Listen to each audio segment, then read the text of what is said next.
بسم اللہ الرحمن الرحیم۔ السلام علیکم ورحمۃ اللہ وبرکاتہ۔ میں کچن میں تھی جب مجھے اپنی 15 سالہ بیٹی کے چیخنے کی آواز سنائی دی۔ میں باہر کی طرف بھاگی، مگر پھر اپنی جگہ پر ساکھ کی تو جامد کھڑی تھی، کیونکہ میں اس کی کہی ہوئی بات پر یقین ہی نہیں کر پا رہی تھی۔ وہ شخص مجھے کیسے دھوکہ دے سکتا ہے؟ وہ اس طرح کی گری ہوئی حرکت کر سکتا ہے؟ یہ تو میں کبھی سوچ بھی نہیں سکتی تھی، مگر یہی سچ تھا۔ کیونکہ میرا نام شمائلہ منظور ہے، لاہور شہر کی رہنے والی میں ایک پڑھی لکھی لڑکی، اپنے والدین کی اکلوتی بیٹی تھی۔ آنکھ کھلی تو اپنے ارد گرد ماں باپ کا پیار، محبت اور پیسے کی ریل پیل کو موجود پایا۔ وہ جس سے کہتے ہیں نا، منہ میں سونے کا چمچ لے کر پیدا ہونے والا بچہ، میں وہی بچی تھی۔ ماں باپ نے بڑے لاڈ پیار سے پال پوس کر بڑا کیا، مگر سیانے کہتے ہیں کہ بیٹیوں سے ڈر نہیں لگتا، ان کی قسمت سے ڈر لگتا ہے۔ میری اماں بھی ہمیشہ میری طرف دیکھ کر دعا کیا کرتی تھی کہ یا اللہ میری بیٹی کے نصیب اچھے کرنا، اور مجھے کبھی اس بات کی سمجھ نہیں آتی تھی۔ میں کہتی تھی اچھے نصیب تو ہیں، دیکھو پورچ میں 3 گاڑیاں کھڑی ہیں، ڈرائیور صبح مجھے اسکول اور کالج لے کر جاتا ہے، جو چاہوں وہ خرید دیتی ہوں۔ ماں باپ اتنے پیار محبت کرنے والے ہیں، اور مجھے کیا چاہیے بھلا؟ مگر پھر جیسے جیسے وقت گزرتا گیا، زندگی آگے بڑھتی گئی، میں عمر کی سیڑھیاں چڑھتی گئی، تو مجھے اندازہ ہوا کہ میری ماں میرے لیے کون سی دعائیں مانگا کرتی تھی۔ ماں کا بس نہیں چلتا کہ یہ اپنی اولاد کی قسمت بھی اپنے ہاتھ سے لکھ دیں۔ جیسے بھی حالات ہوں، اولاد کو پالتے ہوئے ماں باپ کے ماتھے پر کبھی شکن تک نہیں آتی، لیکن یہ جو خوف ہے نا بیٹیوں کے نصیبوں کا، یہ ماں باپ کی راتوں کی نیند اڑا کر رکھ دیتا ہے۔ حالانکہ ہمارا تعلق جس طبقے سے تھا، وہاں بیٹیوں کے نصیب کا ڈر اور خوف بھی کچھ خاص پایا نہیں جاتا تھا۔ مگر میری ماں بڑی سیدھی سادھی تھی، وہ ہمیشہ اللہ تعالیٰ سے یہی دعا کیا کرتی تھی۔ اسی طرح ماں باپ کی محبت اور شفقت کے گھنے سائے تلے میں بڑھ کر جوان ہو گئی، یونیورسٹی کی تعلیم حاصل کی۔ اب میرے پاس ایک اچھی ڈگری تھی۔ ڈگری مکمل کرنے کے بعد میرا شوق تھا کہ میں بھی نوکری کروں، اپنے پیروں پر کھڑی ہوں، کچھ کروں، اپنا نام بناؤں۔ مگر میرے والد کا کہنا تھا کہ تمہیں تعلیم دلوانا اور ڈگری مکمل کرنا وقت کی ضرورت ہے، کیونکہ انسان کے پاس تعلیم کا ہتھیار ضرور ہونا چاہیے، یہ مشکل وقت میں اس کے کام آتا ہے۔ مگر تمہیں فی الحال نوکری کرنے کی ضرورت نہیں ہے، کیونکہ وہ میرا رشتہ دیکھ رہے تھے۔ میں نے بھی چپ چاپ اپنے والدین کی بات مانتے ہوئے رضامندی میں سر جھکا دیا۔ والدین نے میرا رشتہ دیکھا اور شادی طے کر دی۔ میرے والدین نے بڑی ہی دھوم دھام سے میری شادی کی۔ میرا سسرال بھی ایسا ہی تھا جیسا کہ میرے والدین کا گھر تھا، امیر کبیر، پڑھے لکھے اور رکھ رکھاؤ والے لوگ۔ سسرال میں مجھے کسی بھی تنگی، مشکل یا مسائل کا سامنا نہیں تھا، کیونکہ یہاں پر میرا ذاتی خیال ہے کہ آدھے سے زیادہ مسائل کی جڑ غربت ہے، اور میں نے تو آنکھ ہی ایسے گھر میں کھولی تھی جہاں پر ہر طرف دولت کی ریل پیل تھی، اور اب سسرال بھی مجھے ایسا ہی ملا تھا۔ اس پر میں اللہ کا جتنا شکر ادا کرتی کم تھا۔ میری شادی شدہ زندگی میں کوئی کمی نہیں تھی، میری زندگی گل و گلزار تھی، ہر طرف سکون اور اطمینان تھا۔ میرا شوہر کامران میری زندگی میں ایک دوست کی حیثیت رکھتا تھا، وہ بالکل لفظ ہم سفر کا اصلی روپ ثابت ہوا تھا۔ وہ واقعی ایک ہم سفر کا کردار نبھا رہا تھا، اور کامران کے علاوہ اس کے باقی گھر والے، میری نندیں، میرے ساس سسر، وہ بھی بڑے ہی با اخلاق لوگ تھے۔ میں اس گھر میں اپنی من چاہی زندگی گزار رہی تھی، بلکہ سچ کہوں تو سسرال میں جا کر مجھے کبھی ایک دن بھی ایسا محسوس نہیں ہوا کہ مجھے اپنے والدین کی یاد آ رہی ہو، یا میرا دل اداس ہو، یا میں پریشان ہوں، یا میں اپنے آپ کو اکیلا ہی محسوس کروں۔ ایسا کچھ بھی نہیں تھا۔ میں وہاں ہر طرح سے خوش اور مطمئن تھی۔ شادی کو 2 ماہ گزر چکے تھے، بلکہ اب تو شادی کے بعد خود کامران نے مجھے ایک دن کہا کہ تم گھر پر فارغ ہوتی ہو، اگر بوریت محسوس کرتی ہو، کچھ کرنا چاہتی ہو، کوئی جاب وغیرہ، تو میری طرف سے کوئی پابندی نہیں ہے، تم کر سکتی ہو۔ اس دن میرا دل خوش ہو گیا تھا، کیونکہ جاب کرنا بھی میرا خواب تھا۔ اس وقت یہ نہیں جانتی تھی کہ یہ خواب کبھی مجبوری بھی بن جائے گا۔ میں نے جاب کی تلاش شروع کر دی، آن لائن بھی سرچ کر رہی تھی، اخبارات میں بھی دیکھ رہی تھی، مگر اس سے پہلے کہ مجھے جاب ملتی، جاب سے پہلے ہی مجھے ایک اور خوشی کی خبر ملی۔ ایک دن طبیعت کچھ گری گری سی محسوس ہو رہی تھی۔ اسی رات ہم دونوں میاں بیوی نے باہر سے کھانا بھی کھایا تھا۔ میرے ذہن میں تو فوری خیال یہی آیا کہ رات میں نے باہر سے کھانا جو کھایا تھا، یقیناً کھانے میں کوئی گڑبڑ تھی اور مجھے فوڈ پوائزننگ ہو گئی ہے۔ کامران مجھے ڈاکٹر کے پاس لے کر گئے، کچھ چیک اپ وغیرہ ہوئے، ٹیسٹ وغیرہ کروائے گئے، تو پتہ چلا کہ میں امید سے ہوں، ہم دونوں میاں بیوی بہت خوش تھے۔ شادی کے بعد ایک عورت کی زندگی مکمل ہی تب ہوتی ہے جب وہ ماں بنتی ہے۔ ماں بننے کا احساس نہایت ہی انوکھا احساس تھا۔ کل تک جو ہم خود بچے تھے اور والدین ہماری ذمہ داریاں ادا کر رہے تھے، یقیناً آج ہم خود والدین کے درجے پر فائز ہونے والے تھے۔ میں ماں بنوں گی، میری گود میں بچہ ہوگا، میں بھی اس کی دیکھ بھال کروں گی، اس کی پرورش کروں گی، اس کا خیال کروں گی۔ یہ باتیں سوچ سوچ کر مجھے تو خوشی سے رات کو نیند ہی نہیں آتی تھی۔ سسرال والے تو پہلے بھی مجھ پر جان چھڑکتے تھے، لیکن اب جب سے یہ خبر ملی تھی کہ میں ماں بننے والی ہوں، ہر شخص نے مجھے جیسے ہتھیلی کا چھالا بنا رکھا تھا۔ خوب آؤ بھگت ہوتی تھی، اور پھر نوکری کرنے کا خواب بھی میں نے لپیٹ کر ایک طرف رکھ دیا، کیونکہ اب تو مجھے بستر سے پاؤں نیچے اتارنے کی اجازت نہیں تھی۔ نوکری کرنا تو بہت دور کی بات ہے۔ 9 ماہ کا یہ عرصہ ہم دونوں میاں بیوی نے بچے کے خواب دیکھتے ہوئے گزار دیا۔ بیٹا ہوگا یا بیٹی؟ بیٹا ہوا تو کیا نام رکھیں گے؟ بیٹی ہوئی تو کیا نام رکھیں گے؟ بچے کے کمرے کے بارے میں، اس کی چیزوں کے بارے میں، بچے کی شاپنگ کرنے میں یہ 9 ماہ کا وقت گزرا، ہمیں پتہ ہی نہیں چلا، اور بالآخر وہ دن بھی آ پہنچا جب بچے کی آمد ہونے والی تھی۔ اس دن میری طبیعت کچھ نڈھال سی تھی۔ کامران اور میری ساس مجھے لے کر ہسپتال پہنچ گئے، اور پھر چند گھنٹوں کے بعد اللہ تعالیٰ نے میری گود میں اپنی رحمت کو ڈال دیا۔ میں نے ایک خوبصورت سی بیٹی کو جنم دیا تھا۔ ہمارے گھر میں خدا کی رحمت اتری تھی۔ یوں محسوس ہوتا تھا کہ جیسے ایک رونق اتر آئی ہے، بہار کے رنگ اتر رہے ہیں۔ ہر طرف ایسے چہل پہل تھی جیسے کوئی میلے کا سما ہو۔ ہم دونوں میاں بیوی بہت خوش تھے۔ بیٹی کا نام ہم نے نرمین رکھا۔ نرمین کی آمد کے بعد میری زندگی جیسے مکمل ہو چکی تھی۔ میرا سارا دن اپنی بیٹی کے ارد گرد گھومتے ہوئے گزر جاتا تھا۔ اس کے چھوٹے چھوٹے کام کرنا، اس کی چیزوں کا خیال رکھنا مجھے بے حد اچھا لگتا تھا۔ گزرتے وقت کے ساتھ ساتھ میری بیٹی بھی بڑی ہو رہی تھی، اور اسی طرح دیکھتے ہی دیکھتے 4 سال گزر گئے۔ 4 سال کے بعد میں نے اور میرے شوہر نے نرمین کے لیے اسکول کا انتخاب کرنا تھا۔ ہم دونوں اس موضوع پر روزانہ بات چیت کرتے، آئے دن کسی نئے اسکول کا وزٹ کرنے جاتے، وہاں کے سٹاف سے ملتے، ہر چیز کے بارے میں دیکھ رہے تھے، تسلی کر رہے تھے، جانچ پڑتال کر رہے تھے، کیونکہ ہم اپنی بیٹی کو اسکول میں داخل کروانا چاہ رہے تھے، اور اس کے لیے کسی اچھے، بہترین اور معیاری اسکول کا انتخاب کرنا چاہتے تھے۔ مگر یہ سب کام دھرے کے دھرے رہ گئے، ہر خواب ادھورا رہ گیا۔ میری زندگی میں وہ طوفان آیا جس نے میرے گھر کے در و دیوار ہلا دیے، میرے سر سے آسمان کھینچ لیا، پیروں تلے سے زمین کھینچ لی۔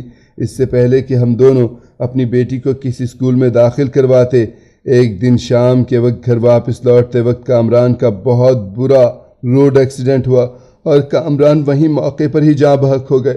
ایک دم سے بھری دنیا میں اپنے آپ کو اکیلا محسوس کرنے لگی تھی۔ کامران کیا گئے، میرا زندگی سے جیسے اعتبار ہی اٹھ گیا تھا۔ کسی چیز میں کوئی دلچسپی باقی نہیں تھی، کوئی چیز اچھی نہیں لگتی تھی۔ سسرال میں رہ کر میں نے اپنی عدت گزاری، اور اس کے بعد زندگی ایک بار پھر سے اپنی ڈگر پر آ چکی تھی۔ مگر اب یوں محسوس ہوتا تھا کہ جیسے میں سینے میں مردہ دل لیے پھر رہی ہوں۔ مگر اسی مردہ دل کے ساتھ میں نے قدم آگے بڑھانے کا فیصلہ کیا، اپنی بیٹی کو اسکول میں داخل کروا دیا۔ میرے ساس سسر نے مجھے بھی نوکری کرنے کے لیے کہا تھا۔ ان کا کہنا تھا کہ اگر تم گھر سے باہر جاؤ گی، مصروف رہو گی، تو تمہارا دل لگا رہے گا، تنہائی محسوس نہیں ہوگی۔ اور پھر میں نے اپنے لیے بھی نوکری کی تلاش شروع کر دی، کیونکہ ان کی بات بھی کچھ حد تک ٹھیک تھی۔ چند ماہ کی تلاش کے بعد مجھے ایک ملٹی نیشنل کمپنی میں بہت اچھی نوکری مل چکی تھی، اور واقعی پھر میری زندگی کچھ پرسکون ہو چکی تھی۔ ہاں، ہم سفر کی کمی اپنی جگہ پر تھی۔ کامران کی یاد کبھی دل سے نہیں نکلی تھی۔ اب میں صبح اپنی بیٹی کو اسکول ڈراپ کرتی، اور اس کے بعد اپنی نوکری پر چلی جایا کرتی تھی۔ یوں ہی دھیرے دھیرے وقت گزرتا رہا۔ میری بیٹی 10 سال کی تھی جب آگے پیچھے میرے ساس اور سسر بھی اس دنیا سے رخصت ہو گئے۔ اب ہم دونوں ماں بیٹی اکیلے تھے۔ دوسری طرف میرے والدین میں سے میری والدہ بھی دنیا سے رخصت ہو چکی تھیں۔ اب میرے والد میرے بارے میں پریشان رہا کرتے تھے، اکثر کہا کرتے تھے کہ تم دوسری شادی کر لو، مگر میرا دل اس بات کے لیے آمادہ ہی نہیں تھا۔ لیکن میرے والد کو تو جیسے ایک ہی موضوع ملا ہوا تھا، جب بھی مجھ سے ملتے تھے یہی بات کرتے ہی تھے کہ دیکھو بچی بھی تمہاری بڑی ہو رہی ہے، کب تک یوں تنہا زندگی گزارو گی؟ ابھی وقت ہے، ابھی شادی کر لو، کل کو بیٹی جوان ہو جائے گی،